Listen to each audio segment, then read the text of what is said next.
So, Patricia, we've been talking a bit about safety and particularly about Staggered Jog, so I guess we're going to do serious face because we're a bit worried about it, aren't we? What's on your mind? Yes. Well, as a runner, you're aware, or unaware, I should say, really. Once you're racing really hard and you're just focused on your pace and you tend to forget everything that's around you. And obviously, there are cars on the road as well as you and also bicycles. So it's definitely a danger, especially during the Staggered Jog, which is a race and we all want to do our best. And just sometimes we tend to forget everything around us. Yeah, my insight was obviously a lot of those roads, and we're on roads the whole way, are 60 mile an hour limits. And if we're running in the opposite direction at 10 miles an hour, that's a closing speed of 70 miles an hour, which is like running on the slow lane of the motorway, right? Gosh, that's such a shock to find that out. Actually. Isn't it? It is really a shock to find that out. And I went back, it's a long time since I did my driving test, actually it's 30 years, and I looked at the stopping distances, and actually at 70 miles an hour, the stopping distance is 96 metres. That's like a full sprint at the track.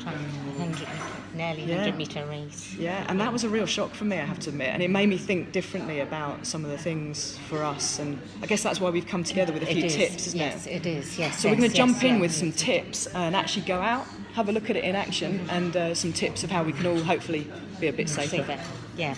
It is fair to say that the Staggered Jog, as well as the fact there's no pavement, so you're sharing with cars all the way, there's also a few difficult points. So marked in red are the bends where if you take the racing line, you will be head on into cars and invisible to them. Then marked in blue are the two road crossings where the racing line means you can't see what's coming, and we'll talk about those. And then finally in black are the areas where there's really narrow sections that the cars just can't pass you, and so you need to run up on the verge to be safe. We don't want to be killjoys, Jenny and I, but we just want to give you some 3 tips which will keep you safe and enable you to enjoy your Staggered Jog. Most of our tips, our L's if you like, is about looking. So constantly not just thinking about our own running, but looking out, looking far ahead so we can see what's coming at us, and looking obviously for traffic, obviously looking at junctions, but also looking for holes like this, because as we all know, catch your toe in one of these and unfortunately you're probably not going to finish Staggered Jog running anymore.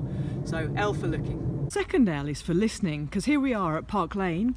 This is one of our fastest crossings, and as you'll see, we really can't see what's coming until we're right out into the middle of the road. So we've got to listen, and that's why it's really important to follow the UK Athletics rule and not have any headphones in, because here we are now for the first time being able to see the traffic when we're right in the middle of the road. And of course we're now coming into the fast downhill section, which we're all looking forward to, but running fast and needing to look out for ourselves. L is line. If you take a look, there's a tree in front of us and a small track to the side.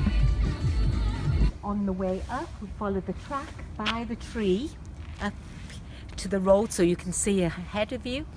And on the way back, we follow on the left-hand side.